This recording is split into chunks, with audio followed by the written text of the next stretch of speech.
E mesmo Jesus morrendo, ele venceu a morte.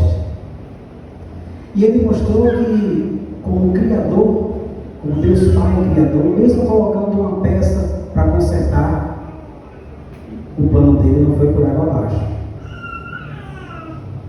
Mesmo nós pensando que tudo está dando errado, que Deus não está conosco, mas Deus deixou essa criação continuar.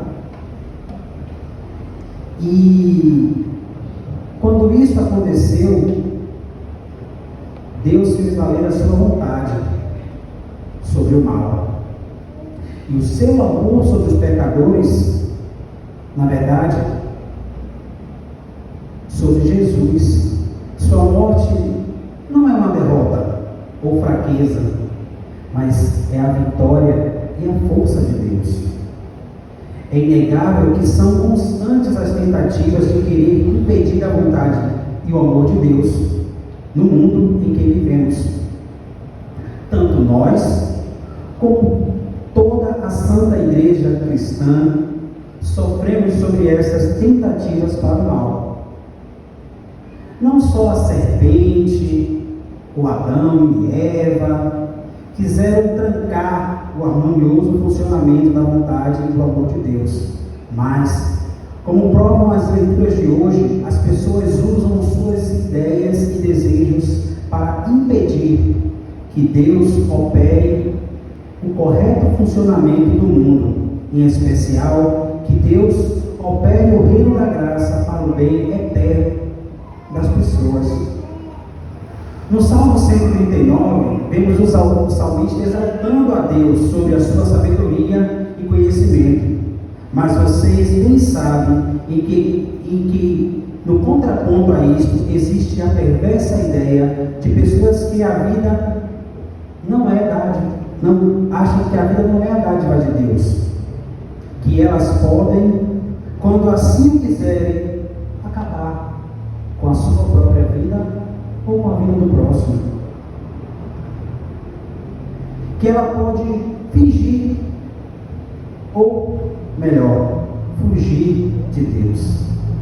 Dizer que um lugar como céu e inferno não existe, baseados em seus próprios desejos e tentando afastar a elas e a nós do Criador. Na leitura de 1 Samuel, os filhos do sacerdote Eli quiseram entravar a presença da vontade e do amor de Deus no culto e nos corações da nação. Eles, de modo imoral e ímpio, foram a causa para que muitos se afundassem em impiedade.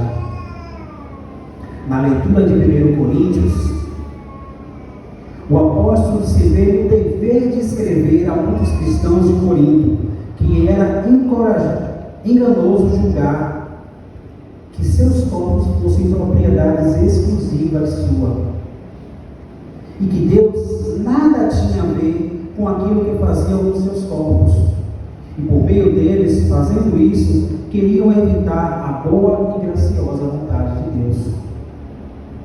Na leitura do Evangelho, Natanael tentou, de certa forma, impedir o reino de Deus, quando respondeu a Filipe: pode vir coisa boa de Nazaré? Esse cara que está falando aí que é o Messias não está com nada, conheço ele, jogava bola comigo aqui, brincava, e agora ele vem dizer que é o Messias? Não era o filho do carpinteiro? E agora ele diz que é Messias? Tem alguma coisa errada. Essa é mais uma das tentativas que o mundo nos aponta para sair fora do plano da criação de Deus. Natanael pensou que Jesus não prestava para ser o Messias, o Salvador, por conta do pequeno preconceito. É bom nós perguntarmos: acaso hoje essas tentativas de barrar ou atrapalhar a vontade e o amor de Deus não são muito piores?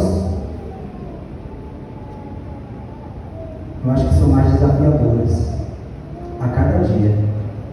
Antes a gente só tinha o preconceito do filho do carpinteiro. Hoje nós temos muito mais.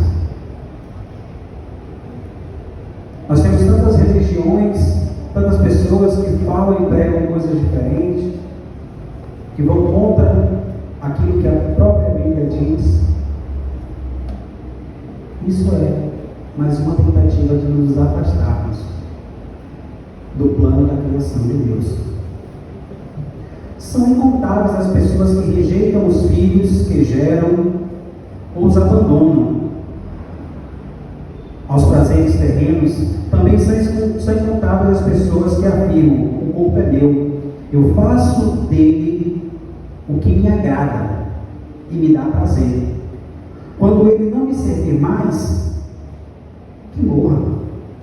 O mais conhecido: meu corpo, minhas regras.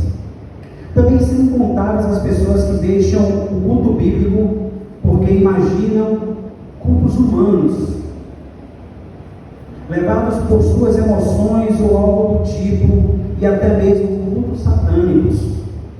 Tudo isso não passa de tentativas de travar a vinda do reino de Deus a nós, ou que nós sejamos impedidos de entrar na Santa Igreja, de sermos salvos. A Santa Igreja é lá no céu, né?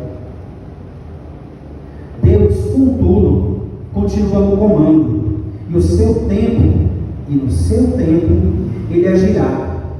Deus amou o mundo e sempre o ama. Ele, em Cristo, quer arrancar as pessoas da ruína que elas próprias cavaram, antes que a desgraça desande. É em amor que eles bradam. Hoje, quando ouvirem a sua voz, não endureçam seus corações. Deus fez isso nas leituras bíblicas para hoje.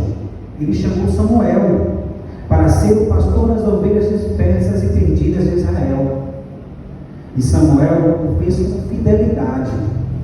Em 1 Coríntios, Deus escreveu aos cristãos envolvidos na imoralidade que Cristo lhes salvou, não só a alma, mas também o corpo. Seu corpo foi santificado junto com a alma para ser templo e habitação do Espírito Santo. E em João, Jesus o fez com o incrédulo Natanael, ao ponto de ele exclamar: o Senhor é o Filho de Deus. Meus irmãos, o Salvador faz hoje o mesmo com cada um de nós. Ele não apenas se revela gracioso conosco, mas, no caso de Samuel e Natanael, nos chama pelo nome e afirma: tu és meu. Samuel e Natanael, provavelmente ainda jovens, foram servos e instrumentos do próprio Salvador, Jesus. Em seu reino, Deus incumbiu para socorrer o seu povo, ou seja, os verdadeiros crentes em Cristo, para que esses não pereçam como o mundo, mas que fossem fiéis na fé e herdassem a coroa da vida. Mesmo que o maligno já tenha imposto cruz e sofrimento aos fiéis, Deus deu aos seus servos a tarefa de consolar seu povo com a certeza de que nem os portais do inferno poderão derrotar a sua igreja, o seu povo. A nossa congregação, a luz do mundo, ela precisa do nosso testemunho ousado, fiel e alegre. Assim, Jesus irá conservar não só a mim, mas a todos nós na fé salvadora. Irá resgatar aqueles nossos irmãos na fé que são tentados ao desânimo e ao abandono da fé. O Evangelho é a força que desfaz o indiferentismo. É ele que pode nos tornar e conservar alegres no servir com alegria no reino de Deus. Meus queridos irmãos, o Deus eterno e cheio de amor nunca é pego pelas tentações do maligno, nem pelo mundo mal, mas ele toma a sua palavra, e é com ela que nos ilumina e guia no caminho da verdade. Essa palavra, como diz a nossa congregação, é a nossa luz para o mundo e força para nos erguer e guardar a fé salvadora. Louvemos sempre a Deus por sua presença tão consoladora, com seu reino da graça e de graça a todos. Amém.